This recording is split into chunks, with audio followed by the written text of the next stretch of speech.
Does this woman look dangerous to you? She sure doesn't to me. She stands stiffly, shoulders squared, eyes narrowed, not in shame, nor in defiance. She is self-assured. She knows who she is. But she's not a killer. Or is she? Her name is Mary Mallon. You probably know her by another name, Typhoid Mary. In this episode, we will be learning about Mary's life as an outcast, a prisoner to public health. So, let's dive into the life of Typhoid Mary, the innocent killer. The story usually gets told backward, starting with the nickname, the fear, the outrage. But to understand Mary, we need to start earlier, before the headlines, before the quarantine island, before anyone thought of her as a threat. New York City at the turn of the 20th century was bursting. Immigrants flooded the streets, the tenements, the kitchens of the wealthy. Disease was everywhere, though few truly understood how it moved. Germ theory was still young, fragile, debated. Most people believed sickness announced itself clearly. You were either ill or you were not. Mary Mallon was born in 1869 in Cookstown, County Tyrone, Ireland. She arrived in New York as a teenager, carrying little more than her strength, tenacity, and drive to make a better life for herself.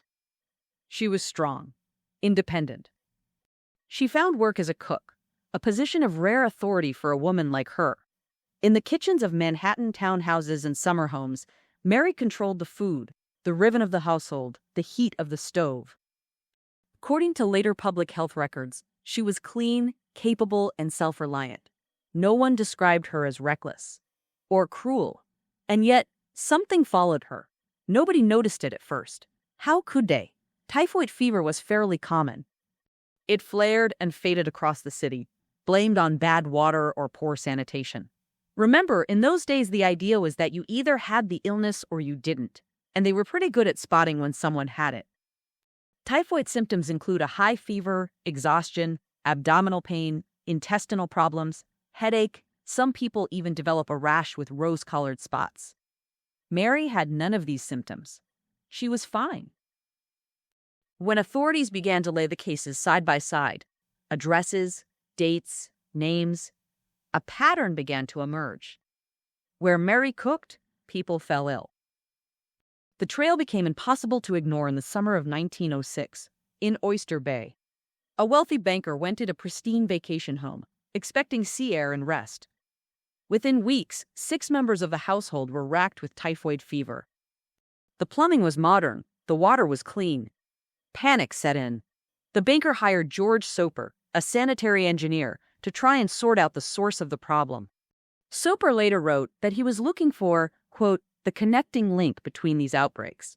He inspected pipes, tested water, interviewed servants, and then he noticed the cook had vanished. Her name was Mary Mallon. Soper followed her employment history backward, house by house. Park Avenue, Manhattan, Long Island. Each stop revealed the same aftermath: sickness, sometimes death. In one home, a laundress died. In another, a young girl nearly followed. Soper became convinced Mary was the source. When he finally confronted her, he expected cooperation. What he got was rage. In his own words, she, quote, seized a carving fork and advanced upon me.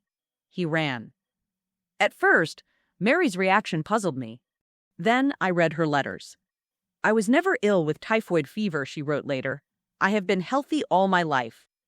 To Mary, the accusation made no sense. She felt strong. She worked hard. She had never been bedridden, never delirious with fever. How could she carry death when she wasn't even sick? But there was something Mary didn't know. It was just about that time when doctors had begun to identify something new: healthy carriers. People who harbored bacteria without showing symptoms themselves. In medical journals, these carriers were described almost with dread. One physician warned they were, quote, more dangerous than the sick, for they give no warning. Mary refused to believe she was one of them. When health officials requested blood and stool samples, she refused. When they pressed harder, she disappeared, changing jobs, slipping through the city, hiding in plain sight.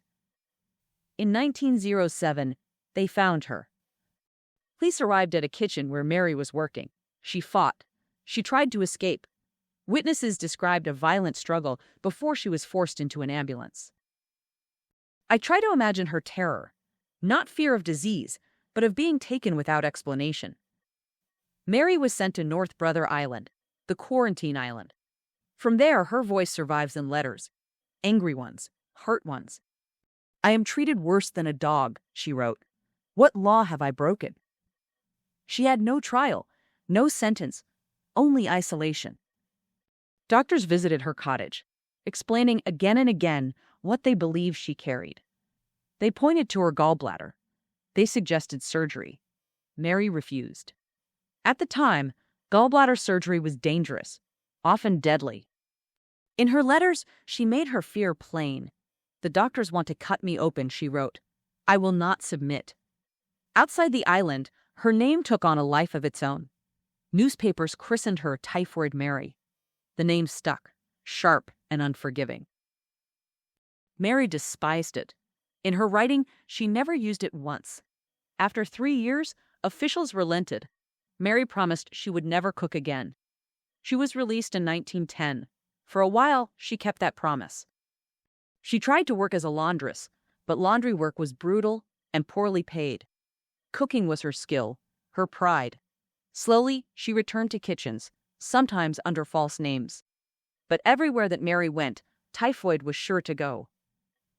In 1915, an outbreak tore through a maternity hospital. Dozens fell ill. 2 died. Investigators traced the familiar pattern. Mary Mallon was working there. This time, there was no debate. Mary was returned to North Brother Island, where she would remain for the rest of her life. She lived there for more than 2 decades. She worked in the laboratory, washing test tubes used to detect disease, the very disease she denied carrying. Her letters never changed their tone. She did not confess. She insisted, again and again, "I am innocent." Still, she spent the remainder of her years in isolation, a prisoner to public health. In 1932, Mary suffered a stroke. She grew quieter, more alone. When she died in 1938, doctors finally confirmed what they had long believed.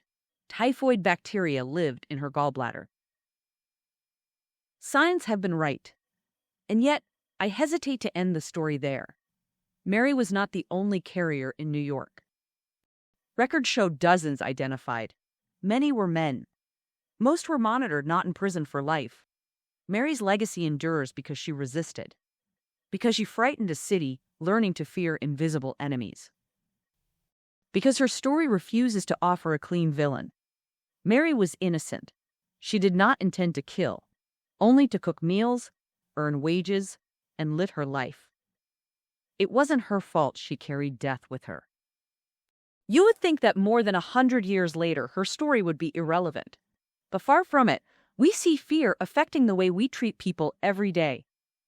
During the recent pandemic, the debate raged on. How far do we go in limiting personal freedoms in the interest of public health? What do you think? Was Mary treated unfairly? Leave your thoughts in the comments below. If you like the new feel of the channel, please like and subscribe. Also, it might be good to hear which stories you would like me to cover. Let me know in the comments. And stay tuned for the next story in Documents and Diaries.